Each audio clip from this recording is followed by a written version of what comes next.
నమస్కారం. అందరికీ నవరాత్రి శుభాకాంక్షలు. సో ఈ నవరాత్రి స్పెషల్ వీడియోలో నేనేం చెప్పాలనుకుంటున్నా అంటే ఏదో మైథలాజికల్ స్టోరీస్ కాదు, కాకపోతే ఈ నవరాత్రి జరుపుకునే దాంట్లో మన సైన్స్ ఏంటిది, మన ఋషులు అనేది అసలు ఈ ప్రాసెస్ అనేది ఎందుకు పెట్టారు, ఈ నవరాత్రి కాన్సెప్ట్ అనేది మనం తెలుసుకుందాము. సో దీని వెనకాల ఉన్న సైన్స్ ని మనకైనంతలో డీకోడ్ చేయడానికి మనం ట్రై చేద్దాము. సో ఈ నవరాత్రిలలో మనకు కొంచెం డిఫరెన్స్ అనేది కనిపిస్తుంది. సో ఏంటి ఆ డిఫరెన్స్ అంటే, మనం అందరు దేవుళ్ళని వాళ్ళని ఎన్ని రోజులు పూజించినా ఒకే రకంగా మనం పూజిస్తాం, ఒకే ఫామ్ లో పూజిస్తాం. కానీ అమ్మవారిని మాత్రం అలా కాదు.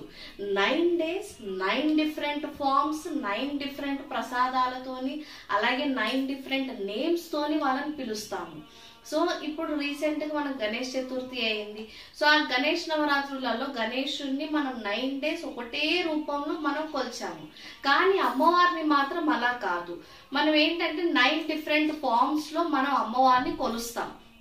సో ఆ 9 డిఫరెంట్ ఫార్మ్స్ ఎందుకు, సో వాటి వెనకాల ఉన్న సైన్స్ ఏంటి, సో మనము ఫస్ట్ ఆఫ్ ఆల్ అమ్మవారు అంటే ఏంటి అనేది నుంచి స్టార్ట్ చేద్దాం. సో అమ్మవారు అంటే ఈ సృష్టికి మూలం అని అందరికీ తెలిసిందే. సో సృష్టికి మూలం అంటే ఏంటి, సో ఒక కాస్మిక్ ఎనర్జీ. సో అమ్మవారు అనేది ఒక కాస్మిక్ ఎనర్జీ. సో ఆ కాస్మిక్ ఎనర్జీ అనేది ట్రాన్స్ఫార్మ్ అవుతూ ఉంటుంది అనమాట. ట్రాన్స్ఫార్మ్ అంటే మారుతూ ఉంటుంది. సో ఆ మార్పుని చూపించడమే ఈ నవరాత్రులు. సో దీన్ని మనం ఒక సైన్స్ స్టేట్మెంట్ తోని రిలేట్ చేసి చూసుకుందాం. So law of conservation of energy.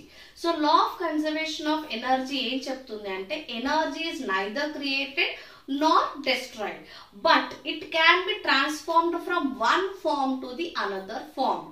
అంటే ఎనర్జీని మనం సృష్టించలేము, అలాగే నాశనం చేయలేము, కానీ దాన్ని ఒక ఫామ్ నుంచి ఇంకో ఫామ్ కి మార్చొచ్చు.